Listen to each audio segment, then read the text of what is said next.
दोस्तों, आज की कहानी है बेटे ने माँ के लिए लाया डबल बेड और सारी रात माँ के साथ।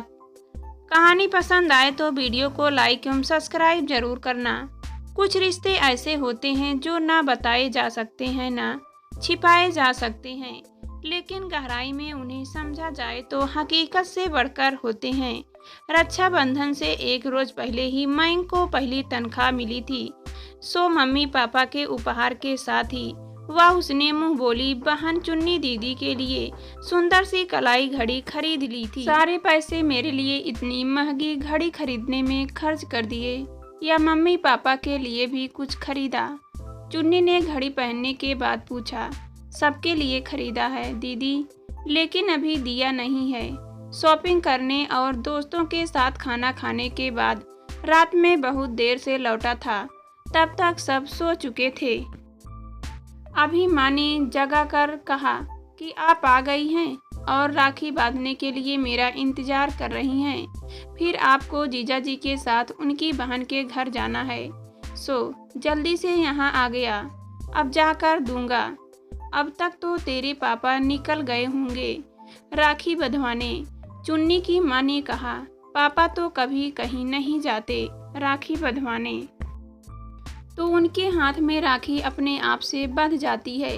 हमेशा दिन भर तो राखी बांधे रहते हैं और उन्हीं की राखी देखकर तो तूने भी राखी बंधवाने की इतनी जिद की कि गीता बहन और अशोक जीजू को चुन्नी को तेरी बहन बनाना पड़ा।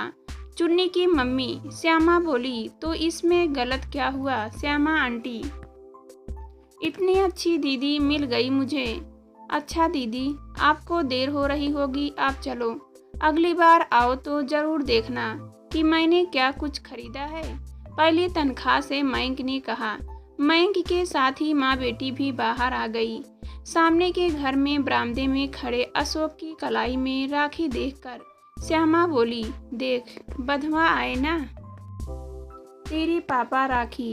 इतनी जल्दी आप कहाँ से राखी बंधवा आए पापा? मयंक ने हैरानी से पूछा। पीछे वाले मंदिर के पुजारी बाबा से, गीता फाटक से बोली। मयंक को लगा कि अशोक ने कृतज्ञता से गीता की ओर देखा, लेकिन पुजारी बाबा से क्यों? मयंक ने पूछा। क्योंकि राखी के दिन अपनी पुजारी बाबा को ही कुछ दे सकते हैं ना।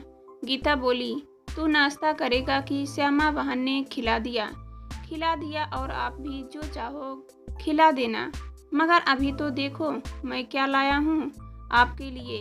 मयंक लपक कर अपने कमरे में चला गया।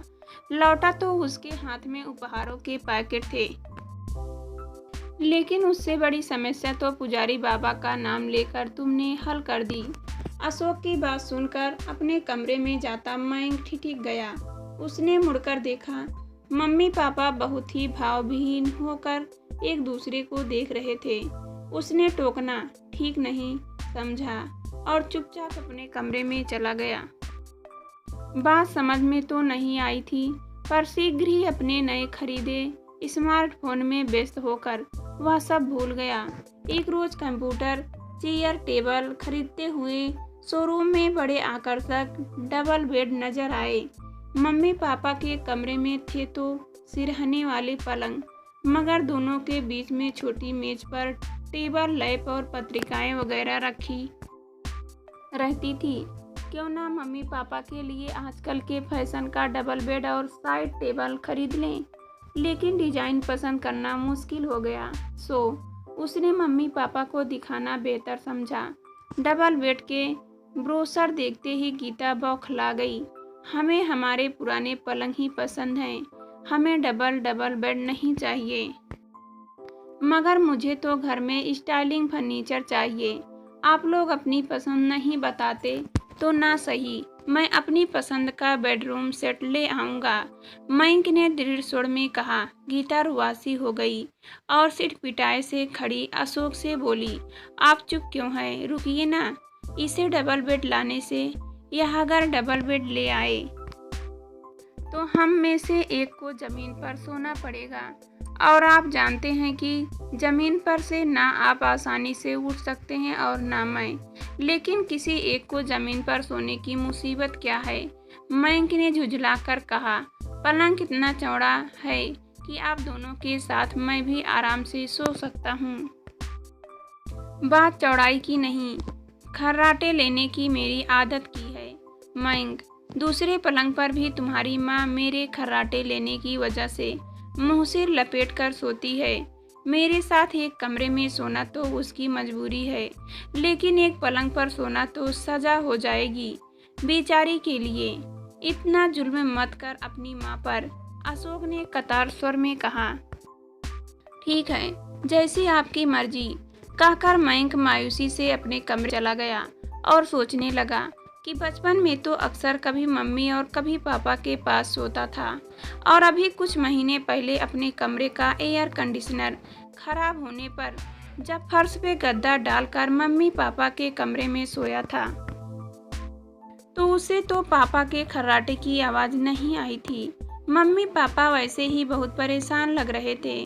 जी रह करके उन्हें और व्यवस्थित करना ठीक नहीं होगा। जान छिड़कते हैं उस पर मम्मी पापा। मम्मी के लिए तो उसकी खुशी ही सब कुछ है, ऐसे में उसे भी उनकी खुशी का ख्याल रखना चाहिए।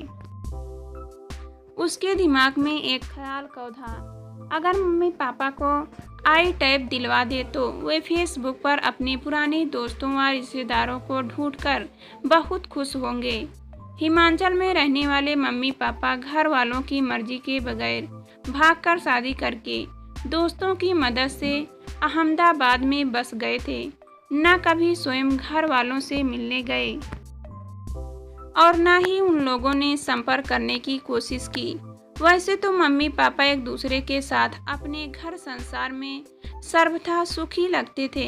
मयंक के सॉफ्टवेयर इंजीनियर बन जाने के बाद पूरी तरह संतुष्ट भी, फिर भी गाहें बेगाहें अपने की याद तो आती ही होगी। क्यों, भूले अतीत को याद करवाना चाहता है? गीता ने आईपैड देखकर चिढ़े स्वर में कहा, मुझे गड्ढे मुर्दे उखाड़ने का शौक नहीं है।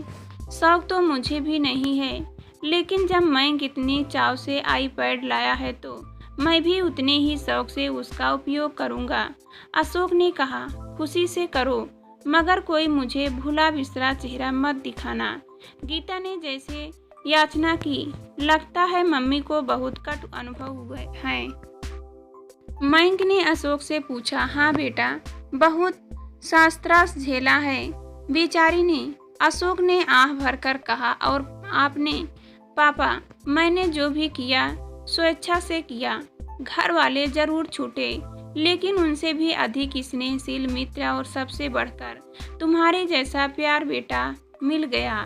सो मुझे तो जिंदगी से कोई शिकायत नहीं है। अशोक ने मुस्कुराकर कहा।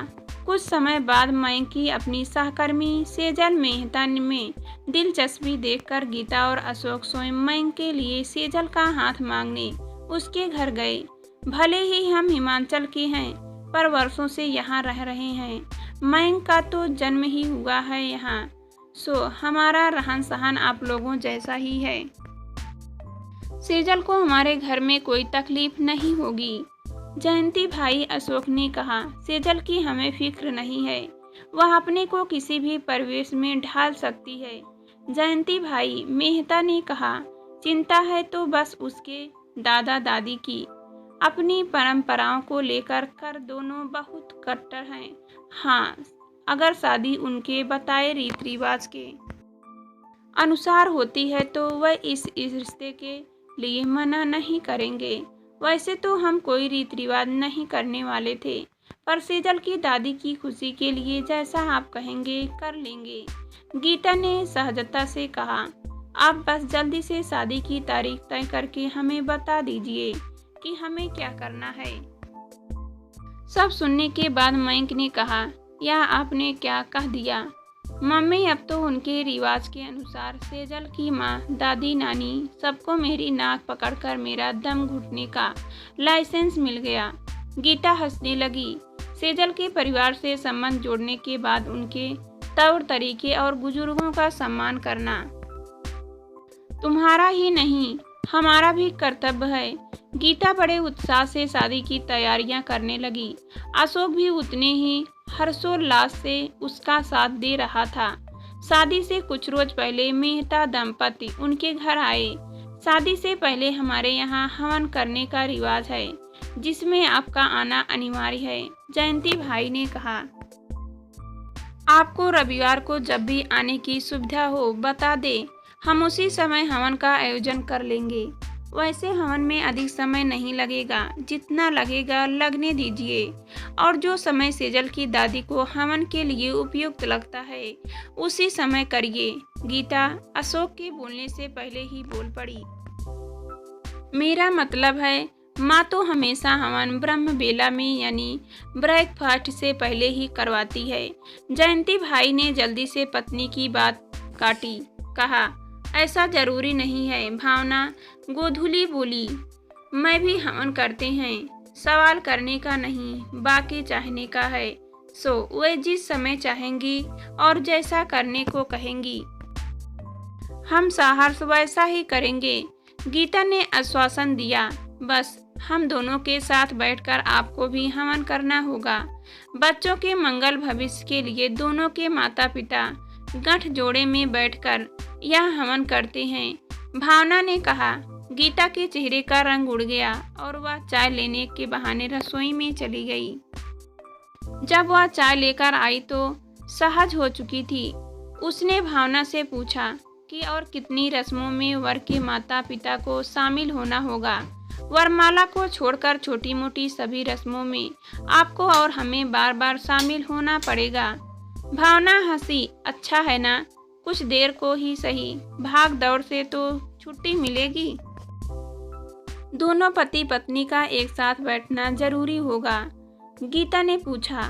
रस्मों के लिए तो होगा ही है, भावना ने जवाब दिया। वैसा तो हिमाचल में भी बहुत होता है, अशोक ने जोड़ा। अगर वर वधू के माता पिता में भी एक ना हो तो विवाह की रस्में किसी अन्य जोड़े चाचा चाची वगैरह से करवाई जाती है। बहन बहनोई से भी करवा सकते हैं। गीता ने पूछा। हाँ, किसी से भी जिसे वर या वधू का परिवार आदरणीय समझौता हो, भावना बोली। मैं को लगा कि गीता ने जैसे राहत की सांस ली है। मेहांत दंपत के जाने के बाद गीता ने अशोक को बेडरूम में बुलाया और दरवाजा बंद कर लिया। मैं को अटपटा तो लगा, पर उसने दरवाजा खटखटाना ठीक नहीं समझा। कुछ देर के बाद दोनों बाहर आ गए और गीता फोन पर नंबर मिलाने लगी। हेलो चुन्नी।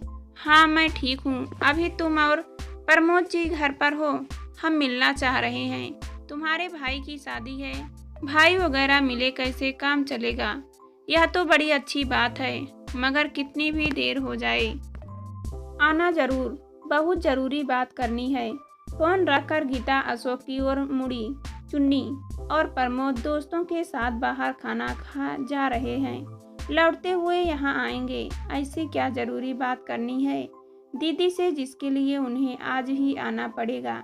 मयंक ने पूछा। गीता और अशोक ने एक दूसरे की ओर देखा। हम चाहते हैं कि तुम्हारे विवाह की सब रस्में तुम्हारी चुन्नी दीदी और प्रमोद जीजा जी निभाए, ताकि मैं और गीता मेहमानों की यथोचित आवाभगत कर सकें।